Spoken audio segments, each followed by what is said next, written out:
Welcome to the Genius Factory. Enjoy the video. You begin by verifying fundamentals quickly. First, confirm the receiver has power, look for the LED or measure 5V at the USB jack, because no power equals no signal.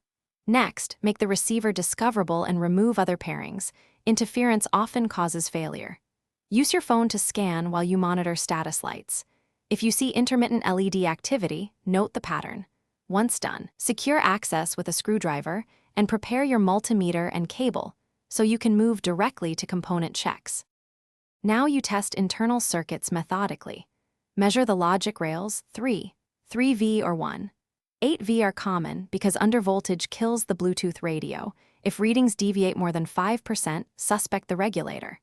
Then inspect the antenna and RF path visually and with continuity checks. A damaged antenna reduces range drastically. If you see cold solder joints, reflow them. If the crystal or regulator fails, replace with matched parts. Make sure to document readings and swap components one at a time to finish by reassembling and testing real-world behavior. Pair with several devices, verify range, and play audio to confirm quality. If issues persist, perform a firmware reset or DFU update because corrupted stacks often mimic hardware failures. Make sure to clear caches on paired devices before testing again.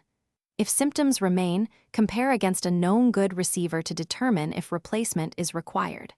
Troubleshooting tip: when intermittent issues occur, use a battery or isolated power supply to rule out noisy USB power as the culprit. Thanks for watching. If you found this helpful, don't forget to like and subscribe.